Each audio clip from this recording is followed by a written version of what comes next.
Hello and welcome. इस lecture के अंदर हम समझने की कोशिश करेंगे इवोल्यूशन ऑफ यूनाइटेड नेशंस। मतलब यूनाइटेड नेशंस का किस तरीके से इवोल्यूशन हुआ, यूनाइटेड नेशन किस तरीके से उभर करके आया। यूनाइटेड नेशन जो कि एक वर्ल्ड ऑर्गेनाइजेशन है, एक इंटरनेशनल ऑर्गेनाइजेशन है जो पीस को प्रमोट करने का काम करता है, कंट्रीज़ के बीच में कॉपरेशन को बिल्ड करने का काम करता है। अगर कंट्रीज़ के आपस में कोई कॉन्फ्लिक्ट चल रहे हैं उनको रिजॉल्व करने का काम करता है। एक पूरी दुनिया को वर्ल्ड गवर्नेंस देने का काम करता है और पूरी की पूरी दुनिया के अंदर पीस मतलब शांति को इस्टेब्लिश करने का काम करता है। ये जो ऑर्गेनाइजेशन है ये कैसे बना, कैसे इवॉल्व होके आया, कैसे इसका इवोल्यूशन हुआ, वो हम समझने की कोशिश करेंगे। कैसे स्टेप बाय स्टेप ये इवॉल्व हुआ। इवोल्यूशन का मतलब क्या होता है, जैसे फॉर एग्जांपल आज के टाइम पे मैं पॉलिटिकल साइंस पढ़ाता हूँ, मैंने बैचलर्स किया हुआ है पॉलिटिकल साइंस के अंदर और उसी के साथ साथ मैं मास्टर्स कर रहा हूँ पॉलिटिकल साइंस के अंदर। लेकिन मेरा इवोल्यूशन कैसे हुआ, तो सबसे पहले मैंने अपनी 5th की, फिर मैंने 10th की, फिर मैंने 12th की, उसके बाद मैंने पॉलिटिकल साइंस पढ़ा BA के अंदर, और उसके बाद पॉलिटिकल साइंस जब मैंने पढ़ा और उसके बाद मैंने पढ़ाना स्टार्ट कर दिया, तो ये मेरा इवोल्यूशन है। इसी तरीके से यूनाइटेड नेशन का एवोल्यूशन कैसे हुआ है वो हम समझने की कोशिश करेंगे। सबसे पहले आपको ये समझना होगा कि बैकग्राउंड क्या है यूनाइटेड नेशंस का, यूनाइटेड नेशंस की ज़रूरत हमें क्यों पड़ी। यूनाइटेड नेशन पूरी दुनिया के अंदर एक वर्ल्ड ऑर्गेनाइजेशन है, पूरी दुनिया का ऑर्गेनाइजेशन है। आप ये कह सकते हैं कि पूरी दुनिया के अंदर ये पीस को इस्टेब्लिश करने का काम करता है। देशों के बीच में कोई झगड़े अगर हो रहे हैं उनको सुलझाने का काम करता है। लेकिन इसकी ज़रूरत क्यों आ पड़ी? देखो, जब यूनाइटेड नेशन नहीं बना था, मतलब यूनाइटेड नेशन 1945 में बनता है, उससे पहले क्या हो रहा था? उससे पहले एक तरीके का एनार्की चल रहा था पूरी की पूरी दुनिया के अंदर, एक तरीके की अराजकता फैली हुई थी पूरी की पूरी दुनिया के अंदर। पूरी की पूरी दुनिया एक फिश पॉन्ड की तरह थी। फिश पॉन्ड समझते हो ना, एक ऐसा पॉन्ड, एक ऐसा तालाब जिसके अंदर मछलियाँ होती हैं और बड़ी मछली छोटी मछली को खा लेती है। तो इसी तरीके से पूरी की पूरी दुनिया जो है वो चल रही थी कि बड़ा अगर कोई देश है, अगर पावरफुल देश है, तो वो छोटे देश को कैप्चर कर लेता था, उसको खा लेता था, बेसिकली उसको दबा देता था। पूरी की पूरी दुनिया के अंदर वॉर्स हो रही थी, लड़ाइयाँ हो रही थी, डिस्ट्रक्शन हो रही थी, मारकाट हो रही थी, पूरा का पूरा एक तरीके की डिजास्टर पूरी की पूरी दुनिया के अंदर आया हुआ था। कॉलोनियल राइवलरी चल रही थी, मतलब अलग अलग कंट्रीज अपनी कॉलोनीज बना रही थी और कॉलोनीज के लिए फाइट कर रही थी। ब्रिटेन कहता कि इंडिया के अंदर हम राज करेंगे, फ्रांस कहता कि हम राज करेंगे, पोर्चुगीज कहते हैं हम राज करेंगे। वो लड़ाई चल रही थी। उसी के साथ साथ पूरी की पूरी दुनिया के अंदर एक तरीके का डिस्ट्रक्शन था, मतलब पूरी दुनिया आपस में लड़ रही थी। एक मछली बाजार जैसे होता है, मारकाट जहाँ पे चल रही है, वो हमें देखने को मिलता है 1945 से पहले। आप ये कह सकते हैं कि एक मात्स्य न्याय जिसको हम कहते हैं कि बड़ी मछली छोटी मछली को खा रही है, माइट इज़ राइट जिसको आप कहते हैं कि जिसकी लाठी उसकी भैंस, और जो बड़ी पावर है वो छोटी पावर को कैप्चर कर रही है, बड़ा देश छोटे देश को खा रहा है या फिर उसको सप्रेस कर रहा है। तो इस वक्त बहुत ज़रूरी है एक ऐसा ऑर्गेनाइजेशन बनाना जो पूरी दुनिया के अंदर शांति ला सके, पूरी दुनिया के अंदर कंट्रीज़ के बीच में जितने कॉन्फ्लिक्ट और लड़ाइयाँ चल रही हैं उनको सुलझा सके, पूरी दुनिया के अंदर कॉपरेशन को इस्टेब्लिश कर सके। और इसीलिए यही एक कारण था कि पूरी दुनिया के अंदर एक स्थिरता लाई जाए, एक स्टेबिलिटी लाई जाए, पीस प्रमोट की जाए, इसीलिए यूनाइटेड नेशन बनाया गया। तो 1945 से पहले कई सारी वॉर्स चल रही हैं, कॉलोनियल राइवलरीज चल रही हैं, डिस्ट्रक्शन हो रही है, और खास करके जो 2 मेजर वर्ल्ड वॉर्स हुई जिन्होंने पूरी दुनिया को हिला के रख दिया। वर्ल्ड वॉर 1 जो कि 1914 से लेकर 1918 तक होती है, इसमें हज़ारों लाखों लोगों की मौत हो गई, इकोनॉमीज तबाह हो गई, सारा का सारा दुनिया के अंदर इतना नुकसान हुआ कि दुनिया उस नुकसान को झेल नहीं पा रही थी। और उसके बाद क्या होता है, क्योंकि वर्ल्ड वॉर 1 में इतना नुकसान हुआ है, वर्ल्ड वॉर 1 सिर्फ यूरोप तक सीमित नहीं रही बल्कि पूरी दुनिया के अलग अलग देशों को इस वर्ल्ड वॉर 1 का नुकसान हुआ, करोड़ों लोग मारे गए। और इसीलिए पूरी दुनिया के अंदर, क्योंकि वर्ल्ड वॉर 1 हुई, पूरी दुनिया को नुकसान हुआ, तो पूरी दुनिया ने ये सोचा कि हमें शांति लानी होगी। अगर इसी तरीके से चलता रहा तो पूरी दुनिया तो बर्बाद हो जाएगी। तो एक एफर्ट किया गया, एक स्टेप लिया गया पूरी दुनिया के अंदर अलग अलग देशों के द्वारा, और एक लीग ऑफ नेशंस नाम से एक ऑर्गेनाइजेशन इस्टेब्लिश किया जाता है। लीग ऑफ नेशंस मतलब अलग अलग नेशंस की क्या है, ये एक लीग है, ये एक ऑर्गेनाइजेशन था जो इस्टेब्लिश किया गया। क्यों? क्योंकि वर्ल्ड वॉर 1 से बहुत नुकसान हुआ है। अब दुनिया नहीं चाहती है कि और नुकसान हो और कोई वर्ल्ड वॉर हो जाए, तो इसीलिए लीग ऑफ नेशंस को इस्टेब्लिश किया जाता है 1919 में, ताकि पीस को इस्टेब्लिश किया जाए पूरी दुनिया के अंदर।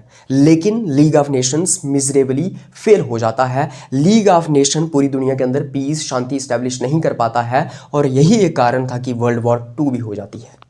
वर्ल्ड वॉर 2 जो कि 1939 से लेके 45 तक चली, और जो कि पूरी की पूरी दुनिया के अंदर जिसने पूरी की पूरी डिस्ट्रक्शन क्रिएट करके रख दी। पूरी की पूरी दुनिया बर्बाद हो गई, बर्बाद होने की कगार पर आ पहुंची।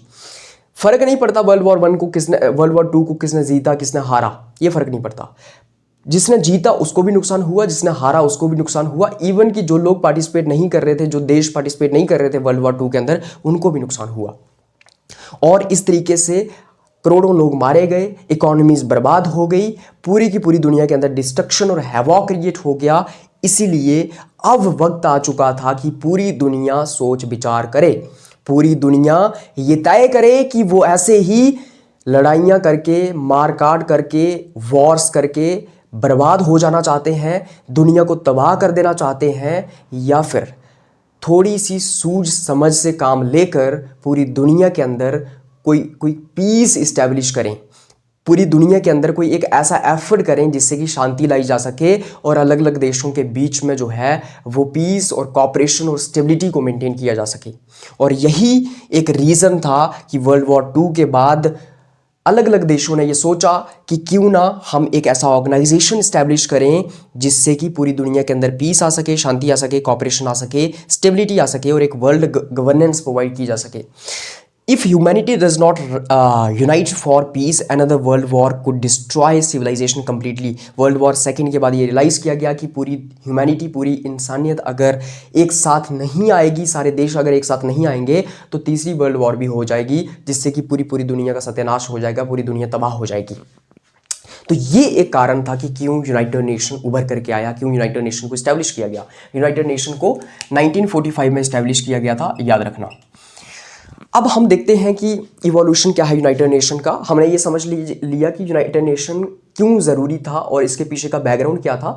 इवोल्यूशन के अंदर भी बेसिकली हम वही डिस्कस करेंगे, थोड़े डिटेल तरीके से डिस्कस करेंगे कि किस तरीके से slowly and gradually United nation establish होके आया। क्या यूनाइटेड नेशन से पहले कोई पीस एफर्ट्स किए गए थे, कोई ऐसे ऑर्गेनाइजेशन इस्टेब्लिश किए गए थे जिससे कि शांति लाई जा सके पूरी दुनिया के अंदर, वही हम समझने की कोशिश करेंगे। तो सबसे पहले शुरुआत होती है द कॉन्सर्ट ऑफ यूरोप से। द कॉन्सर्ट ऑफ यूरोप 1815 से लेके 1914 तक चला। ये जो कॉन्सर्ट ऑफ यूरोप था, इसका बैकग्राउंड क्या है ये समझते हैं। देखो 1815 तक जो थी, 1815 तक क्या हो रहा था, यूरोप के अंदर नेपोलियनिक वॉर्स चल रही थी। मतलब जो यूरोप के देश थे वो आपस में लड़ रहे थे 1815 तक। उसके बाद क्या हुआ कि जो यूरोप की कंट्रीज थी, जैसे ब्रिटेन, फ्रांस, ऑस्ट्रिया, प्रशिया और रशिया, ये एक साथ आई और इन्होंने एक सिस्टम बनाया जिसको कंसर्ट ऑफ यूरोप के नाम से जाना जाता है। कंसर्ट ऑफ यूरोप 1815 के बाद उभर करके आया। 1815 तक जो है वॉर्स चल रही थी यूरोप के अंदर, नेपोलियनिक वॉर्स। यूरोप की कंट्रीज आपस में लड़ रही थी एक दूसरे के साथ, और फिर इन कंट्रीज ने ये सोचा कि इस तरीके से हम लड़ते रहे तो हम तो एक दूसरे को बर्बाद कर देंगे, ये उसको बर्बाद कर देगा, वो उसको बर्बाद कर देगा, तो इस तरीके से तो हम सभी की बर्बादी हो रही है। इसलिए उन्होंने सोचा कि एक ऐसा सिस्टम बनाया जाए जिससे कि हम बैलेंस ऑफ पावर को मेंटेन कर सकें, और उस सिस्टम को नाम दिया गया कंसर्ट ऑफ यूरोप। इसका गोल क्या था कि बैलेंस ऑफ पावर मेंटेन की जाए। बैलेंस ऑफ पावर मेंटेन की जाए मतलब क्या, मान लो ये यूरोप है और इस यूरोप के अंदर बहुत सारी कंट्रीज़ हैं, मान लो ये अलग अलग कंट्रीज़ हैं, तो यहाँ पे ये मेंटेन किया जाएगा, ये इंश्योर किया जाएगा कि कोई भी देश ज़्यादा पावरफुल ना बन जाए और वो बाकी देशों को खा जाए, बाकी देशों के ऊपर अटैक कर दे। तो अगर कोई देश ज़्यादा पावरफुल बनने की कोशिश करता है और बाकी देशों के ऊपर अटैक करता है, तो ये सारी कंट्रीज़ इकट्ठा होकर इसको हराएंगी, इसकी पावर कम करेंगी। बेसिकली ये आपने तराजू देखा होगा ना, तराजू के 2 पलड़े होते हैं। यहाँ पे ये इंश्योर किया जाता है कि अगर तराजू का पलड़ा एक ज़्यादा हो रहा है तो दूसरे पलड़े के अंदर और वजन डाल के उसको दोबारा से बराबर कर दिया जाए। बैलेंस ऑफ पावर का सिंपल सा मतलब ये है कि अगर अलग अलग देश आपस में लड़ रहे हैं, मान लो एक देश जो है वो ज़्यादा पावरफुल हो गया है और अब वो इतना पावरफुल है कि वो छोटे मोटे देशों को दबा रहा है, उनको अटैक कर रहा है, तो बाकी सारी कंट्रीज इकट्ठा होकर उस बड़े देश के खिलाफ लड़ेंगी, ताकि उसको उसका जो वो क्योंकि बहुत बड़ा स्ट्रांग हो गया है, उसकी ये जो मजबूती है इसको थोड़ा ख़त्म किया जाए, ताकि एक बैलेंस मेंटेन रहे, सारों के पास बराबर पावर हो। बराबर पावर होगी तो कोई भी एक दूसरे के ऊपर अटैक नहीं करेगा, क्योंकि उनको पता है कि बराबर पावर है। लेकिन अगर किसी के पास ज़्यादा पावर हो जाती है तो वो आसानी से बाकी देशों को कैप्चर कर लेगा, उसको डर ही नहीं है। तो क्योंकि अगर किसी के पास अगर ज़्यादा पावर आ जाती है तो बाकी देश जो है उसकी पावर को मेंटेन, उसको बैलेंस करने का काम करेंगे, उसके खिलाफ लड़ेंगे। तो एक बैलेंस ऑफ पावर मेंटेन करने की सोची गई इस कंसेप्ट ऑफ यूरोप के थ्रू, यूरोप के अंदर, ताकि वॉर्स ना हो। फिर से मैं समझाता हूं, बैलेंस ऑफ पावर का मतलब ये होता है कि अलग अलग कंट्रीज यूरोप के अंदर हैं। अगर कोई कंट्री ज़्यादा ताकतवर बनने की कोशिश करती है और दूसरी कंट्रीज़ के ऊपर अटैक करती है तो बाकी सारी कंट्रीज़ मिलकर उसकी ताकत को कम करेंगी, ताकि वो भी उनके बराबर आ जाए, ताकि कोई भी एक दूसरे के खिलाफ ना लड़े। उसके बाद यहाँ पे सेकेंड एफर्ट जो किया जाता है वो द हेग कॉन्फ्रेंसिस, मतलब 2 कॉन्फ्रेंसिस करवाई जाती हैं जिनको हेग कॉन्फ्रेंसिस के नाम से जानते हैं। एक हेग कॉन्फ्रेंस होती है 1899 में, दूसरी हेग कॉन्फ्रेंस होती है 1907 में।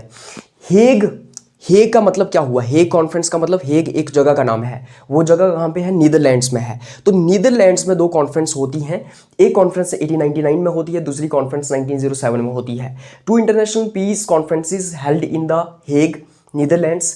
हेग में 2 इंटरनेशनल पीस कॉन्फ्रेंसेस होती हैं। इंटरनेशनल पीस कॉन्फ्रेंसेस मतलब सारी की सारी कंट्रीज़ जो हैं वो शांति किस तरीके से बढ़ाई जाए, पूरी दुनिया के अंदर शांति को कैसे इस्टेब्लिश किया जाए, उसके लिए इकट्ठी होती हैं, कॉन्फ्रेंस करती हैं। मतलब कॉन्फ्रेंस मतलब क्या? इकट्ठा होना। Nations discussed ways to avoid war, limit weapons and solve disputes peacefully. और अलग अलग देशों ने यहाँ पे ये डिस्कस किया इन कॉन्फ्रेंसेस के अंदर कि किस तरीके से वॉर्स को अवॉइड किया जा सके, मतलब वॉर्स को रोका जा सके। उसी के साथ साथ जो वेपन्स हैं उनको लिमिट किया जा सके, क्योंकि अलग अलग देशों के पास बहुत हथियार आ गए हैं, और क्योंकि उनके पास हथियार आ गए हैं इसलिए वो लड़ रहे हैं, तो हथियार कम कर दिए जाएं। और साथ ही साथ डिस्प्यूट्स जो हैं अलग अलग देशों के बीच में, अगर कोई डिस्प्यूट है, अगर कोई कॉन्फ्लिक्ट चल रहा है तो उसको पीसफुल तरीके से सॉल्व किया जाए। इन्हीं कॉन्फ्रेंसिस के अंदर जो है एक परमानेंट कोर्ट ऑफ आर्बिट्रेशन भी क्रिएट किया गया। परमानेंट कोर्ट ऑफ आर्बिट्रेशन मतलब अगर 2 देशों के बीच में कोई लड़ाई चल रही है तो उस कोर्ट के अंदर जो है वो सुलझाया जा सके उस लड़ाई को। तो यहाँ पे परमानेंट कोर्ट ऑफ आर्बिट्रेशन भी इस्टेब्लिश किया गया। हालांकि ये जो परमानेंट कोर्ट ऑफ आर्बिट्रेशन था, इसके डिसीजंस जो थे वो बाइंडिंग नहीं थे, इसके पास कोई वैसा मैकेनिज्म नहीं था कि इसने जो फैसला दिया है उस फैसले को लागू करवाया जा सके। ये देशों के ऊपर था कि उसके फैसले को मानने या ना माने। तो आप ये कह सकते हैं जैसे हमारा देश में सुप्रीम कोर्ट है, सुप्रीम कोर्ट का जो फैसला होता है वो सभी को मानना पड़ता है। लेकिन ये एक तरीके का ऐसा सुप्रीम कोर्ट था जिसका फैसला मतलब लोग माने ना माने वो फर्क नहीं पड़ता था इसके पास, क्योंकि कोई इन्फोर्समेंट मैकेनिज्म नहीं था। तो परमानेंट कोर्ट ऑफ आर्बिट्रेशन भी इस्टेब्लिश किया जाता है, क्रिएट किया जाता है इन कॉन्फ्रेंसिस के अंदर, 1899 और 1907 की जो 2 कॉन्फ्रेंसिस हैं। उसके बाद हम देखते हैं द लीग ऑफ नेशंस 1919। एक लीग ऑफ नेशंस इस्टेब्लिश किया जाता है 1919 में, और ये एक पहला ग्लोबल अटेम्प्ट था पीस को इस्टेब्लिश करने का पूरी दुनिया में, कॉपरेशन को प्रमोट करने का कि पूरी दुनिया के अंदर कॉपरेशन हो, अलग अलग कंट्रीज़ के बीच में वॉर्स को रोका जाए, लड़ाइयाँ ख़त्म की जाएं, और जो अलग अलग कंट्रीज़ के बीच में कॉन्फ्लिक्ट चल रहे हैं उनको पीसफुल तरीके से रिजॉल्व किया जाए। अब देखो, लीग ऑफ नेशंस पहला ग्लोबल अटेम्प्ट था। ऐसा नहीं है कि इससे पहले अटेम्प्ट नहीं किए गए, इससे पहले हमने हेग कॉन्फ्रेंसिस देखी, हमने उसी के साथ साथ द कॉन्सर्ट ऑफ यूरोप देखा, और हेग कॉन्फ्रेंसिस और कॉन्सर्ट ऑफ यूरोप का भी यही पर्पस था कि पूरी दुनिया के अंदर पीस को इस्टेब्लिश किया जाए और वॉर्स रोकी जाए, और जो कॉन्फ्लिक्ट्स चल रहे हैं उनको पीसफुल तरीके से रिजॉल्व किया जाए, कॉपरेशन को प्रमोट किया जाए अलग अलग कंट्रीज के बीच में। लेकिन जो द हेग कॉन्फ्रेंसिस और कॉन्सर्ट ऑफ यूरोप थे वो बड़े लिमिटेड कंट्रीज तक ही हमें देखने को मिलते हैं, मतलब उसमें सिर्फ यूरोप के कुछ देश शामिल थे और बाकी पूरी दुनिया के देश उसमें शामिल नहीं थे। लेकिन लीग ऑफ नेशंस के अंदर ये कहा गया कि पूरी दुनिया को हमने इसके अंदर शामिल करना है, अलग अलग कंट्रीज जो हैं पूरी दुनिया की उनको हमने इसके अंदर शामिल करना है ताकि पूरी दुनिया के अंदर पीस लाई जा सके। अगर सिर्फ यूरोप के देश ही रहेंगे तो पूरी दुनिया के अंदर पीस कैसे लाई जा सकती है। तो लीग ऑफ नेशंस जो था वो फर्स्ट ग्लोबल अटेम्प्ट था to establish peace and to prevent wars and to promote cooperation and all. League of Nations was established in 1919 under the treaty of Versailles. तो एक ट्रीटी होती है जिसको treaty of Versailles के नाम से जाना जाता है, और इस ट्रीटी के थ्रू लीग ऑफ नेशंस को इस्टेब्लिश किया जाता है 1919 में। अब इसका मेन मकसद क्या था, इसका ऑब्जेक्टिव क्या था? तो इसका मकसद था कि फ्यूचर वॉर्स को रोका जाए, मतलब वर्ल्ड वॉर 1 के बाद इसको इस्टेब्लिश किया जाता है।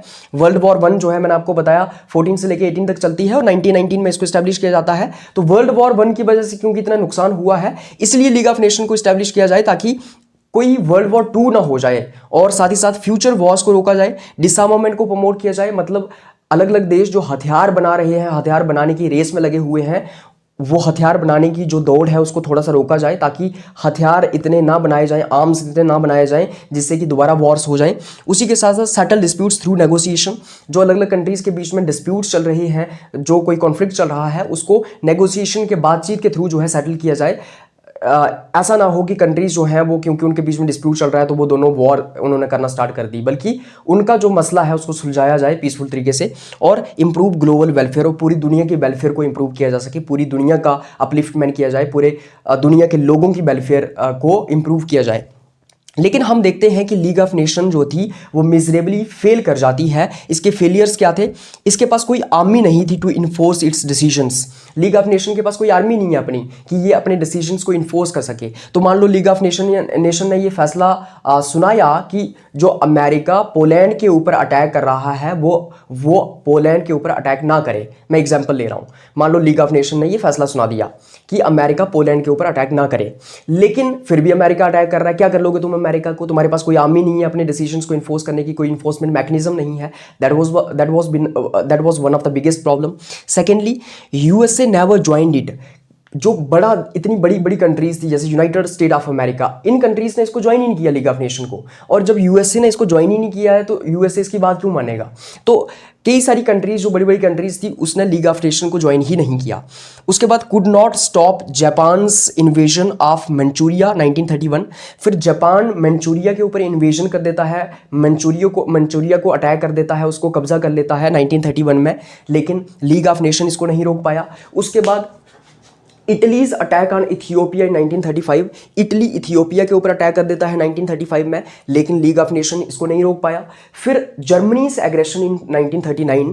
जर्मनी जो है वो पोलैंड के ऊपर कब्जा कर लेता है और हिटलर धीरे धीरे अलग अलग कंट्रीज के ऊपर अटैक करना स्टार्ट कर देता है। हिटलर पूरी दुनिया के ऊपर राज करने का सपना देखना शुरू कर देता है, लेकिन जर्मनी को भी नहीं रोक पाता है लीग ऑफ नेशन। तो आप ये कह सकते हैं कि जो सुनहरा सपना देखा गया था कि league of nation world war 1 के बाद बनाया है, अब कोई वॉर्स नहीं होंगी, अब पीस होगी, कॉपरेशन होगा, म्यूचुअल सेटलमेंट ऑफ डिस्प्यूट्स होगा, पीसफुल तरीके से डिस्प्यूट्स को सॉल्व किया जाएगा, कोई नई वॉर अब देखने को नहीं मिलेगी। लेकिन ये सपना सपना ही रह गया, क्योंकि लीग ऑफ नेशन वो अपना सपना अचीव नहीं कर पाया, इसलिए league of nation miserably fail हो गया। और क्योंकि लीग ऑफ नेशन फेल हो गया, इसलिए वर्ल्ड वॉर 2 भी हो जाती है। उसके आगे हम देखते हैं world war 2 and birth of UN.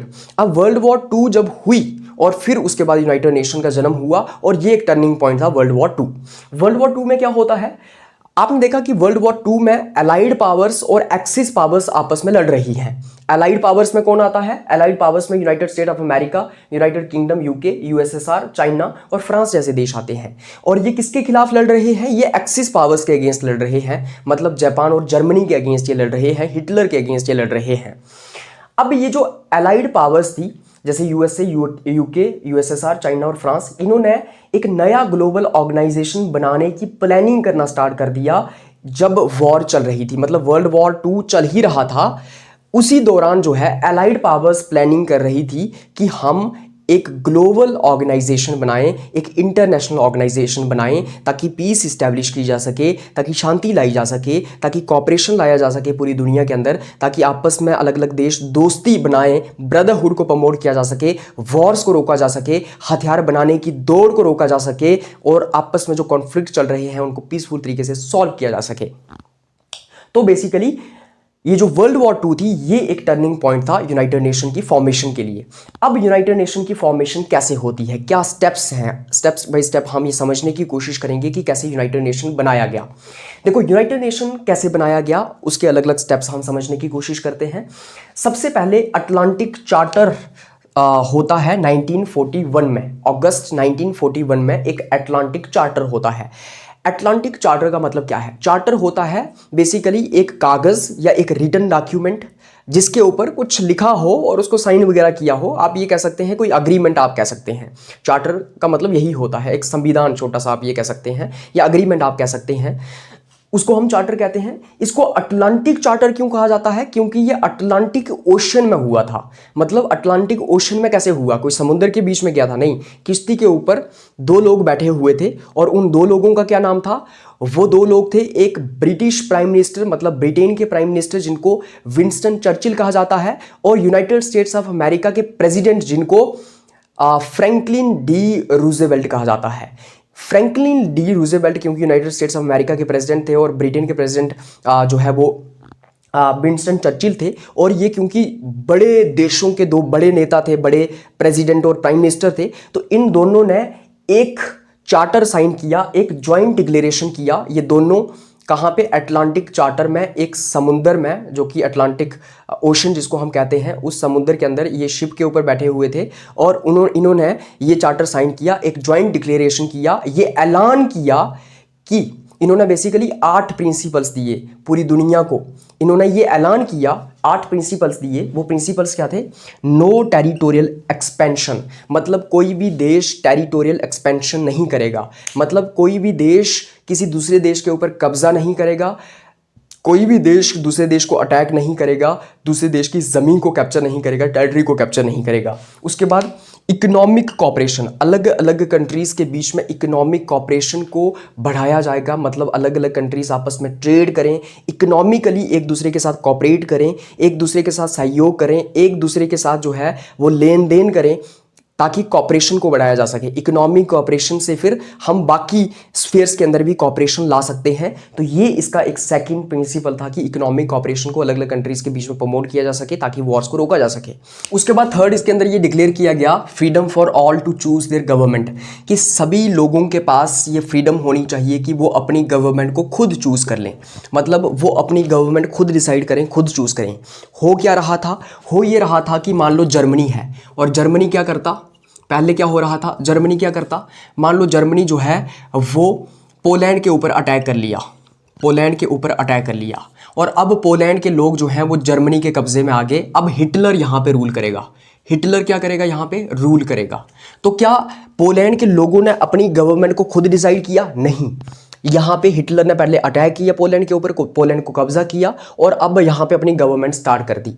तो पहले जो है अलग अलग देश जो हैं वो अपनी गवर्नमेंट्स जो हैं थोप रहे थे लोगों के ऊपर, उनको कैप्चर कर रहे थे, कब्जा कर रहे थे।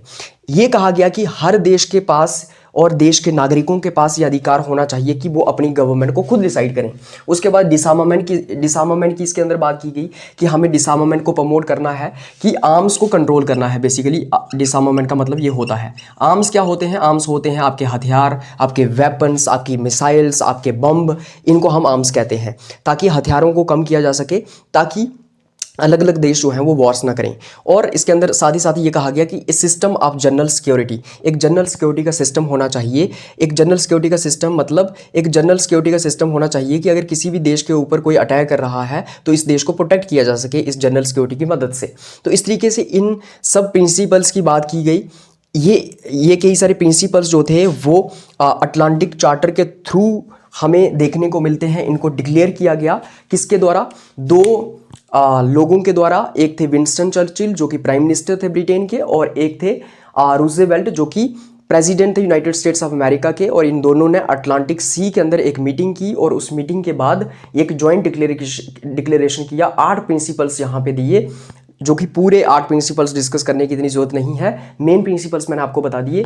और यही प्रिंसिपल्स जो थे ये एक मॉरल फाउंडेशन बने यूनाइटेड नेशन के, मतलब इन्हीं प्रिंसिपल्स के बेसिस के ऊपर यूनाइटेड नेशन फिर बनाया गया। तो यूनाइटेड नेशन का एक मॉरल फाउंडेशन बने ये 8 प्रिंसिपल्स, जो कि अटलांटिक चार्टर अगस्त 1941 में जो होता है उसके थ्रू दिए जाते हैं। तो इस तरीके से जो है वो मॉरल फाउंडेशन यूनाइटेड नेशन को मिल गया। लेक्चर में आगे बढ़ने से पहले अगर आपको इस लेक्चर का पीडीएफ चाहिए या नोट्स चाहिए तो आप मुझे कांटेक्ट कर सकते हैं 9103113950 के ऊपर, जो कि एक व्हाट्सएप नंबर है। आप यहाँ पे मुझे मैसेज कर सकते हैं।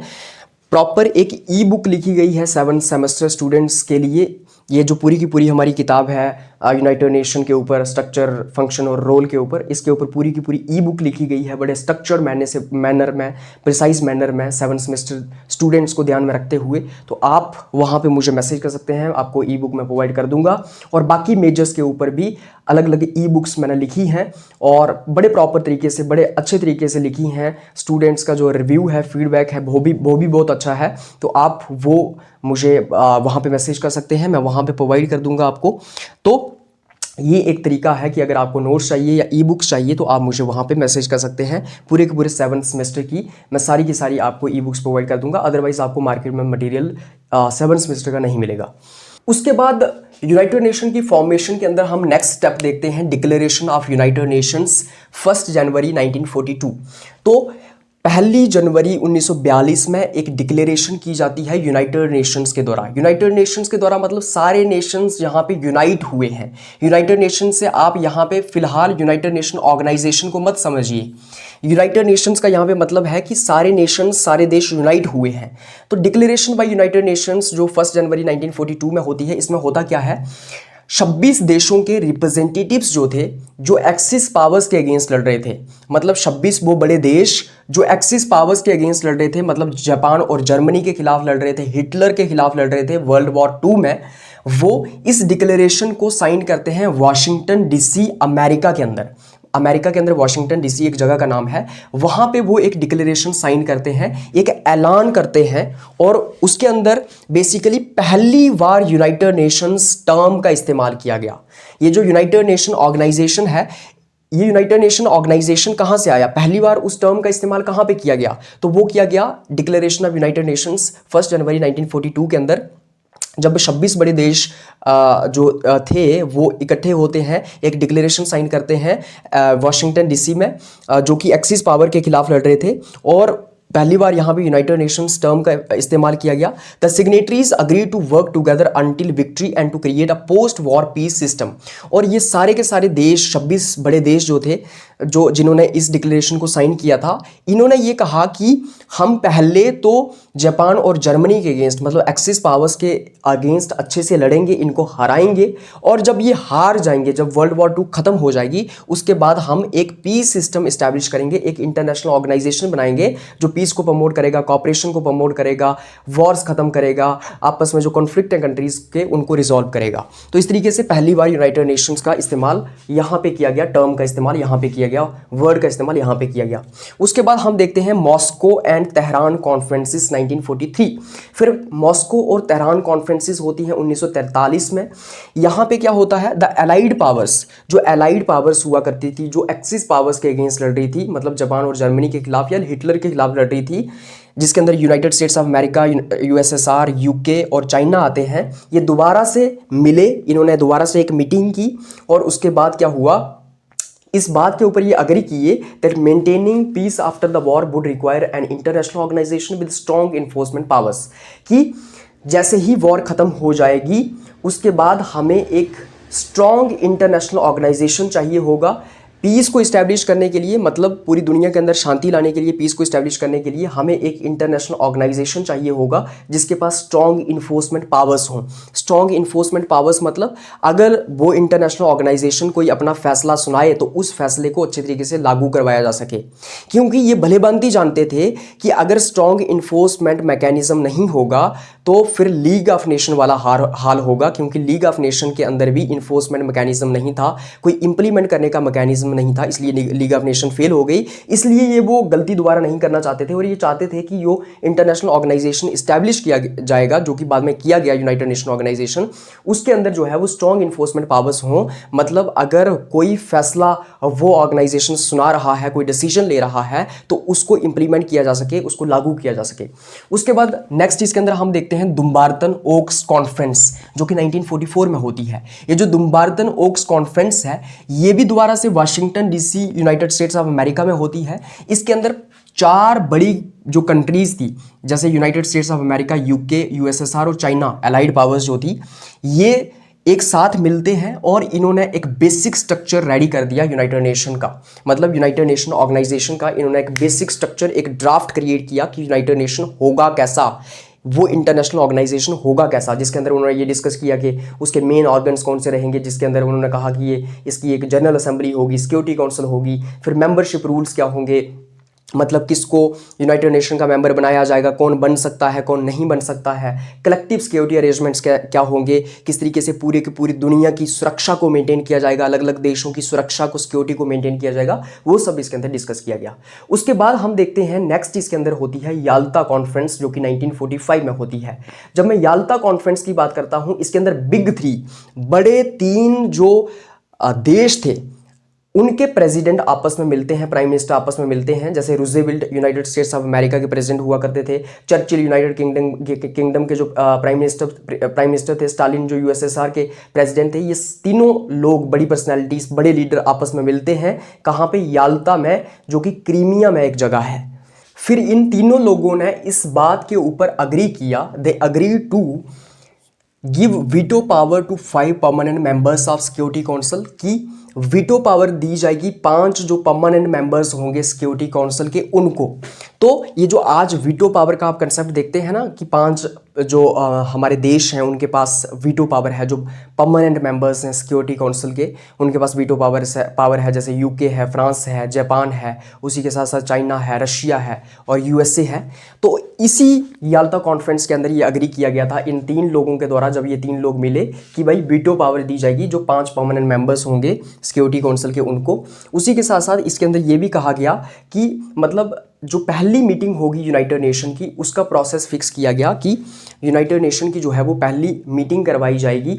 मतलब इस इंटरनेशनल ऑर्गेनाइजेशन की, जो ऑर्गेनाइजेशन बनाया जा रहा है यूनाइटेड नेशन, उसकी पहली मीटिंग करवाई जाएगी। और उसी के साथ साथ ये डिसाइड किया गया कि जर्मनी को कैसे ट्रीट किया जाएगा जब वॉर ख़त्म हो जाएगी, मतलब जर्मनी के साथ क्या किया जाएगा।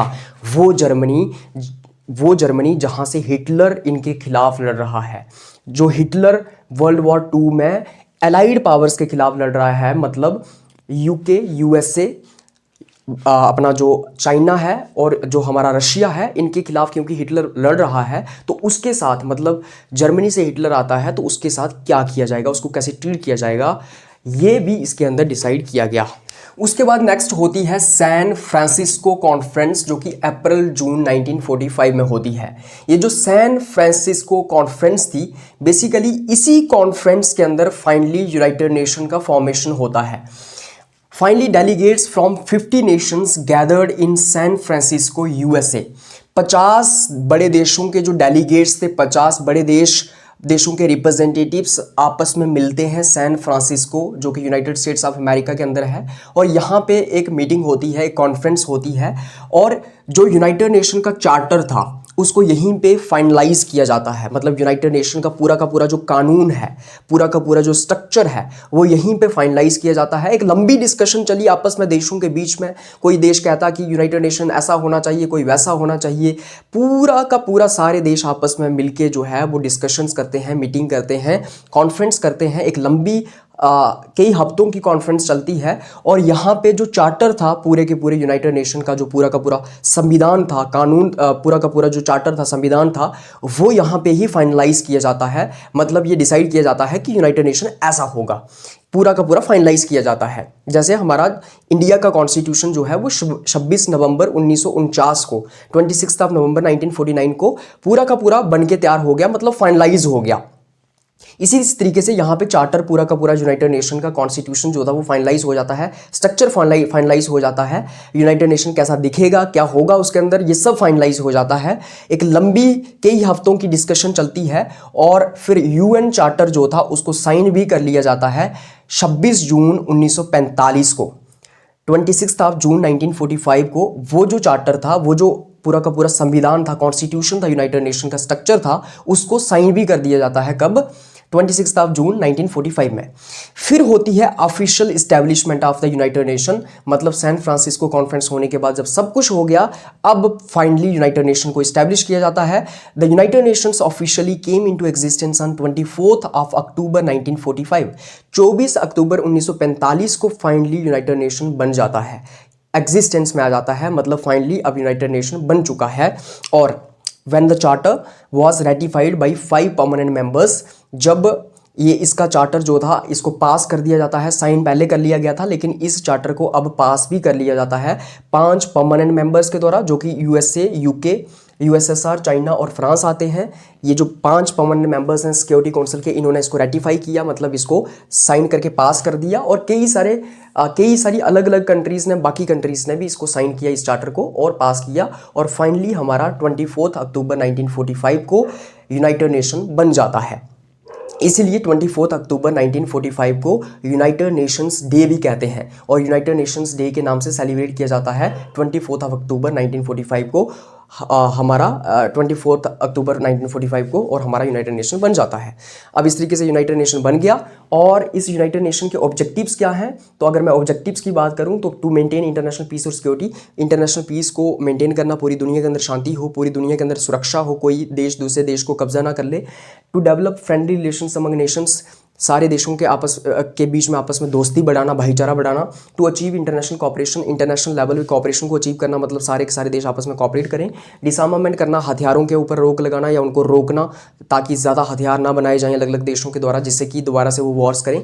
ये इसके की ऑब्जेक्टिव्स हैं। और इस तरीके से धीरे धीरे यूनाइटेड नेशन, जो कि इंटरनेशनल ऑर्गेनाइजेशन है, जो एक जाइंट ऑर्गेनाइजेशन है जिसकी रेलिवेंस काफ़ी ज़्यादा है आज के टाइम पे, ये इस तरीके से यूनाइटेड नेशंस उभर करके आता है। मैंने आपको इतिहास समझा दिया, मैंने आपको जो है वो कॉन्सर्ट ऑफ यूरोप से समझाया कि कैसे कॉन्सर्ट ऑफ यूरोप बनाया गया था, फिर हेग कॉन्फ्रेंसेस हुई, उसके बाद लीग ऑफ नेशन बनाया गया, उसके बाद मैंने आपको समझाया कि किस तरीके से अटलांटिक चार्टर पास किया गया। फिर डिक्लेरेशन, अटलांटिक चार्टर के अंदर हम देखते हैं कि चर्चिल और रूजवेल्ट मिलते हैं। उसके बाद हम देखते हैं कि उन्होंने ये कहा कि भाई कोई टेरिटोरियल एक्सपेंशन नहीं होगा, इकोनॉमिक कॉपरेशन वगैरह होगा।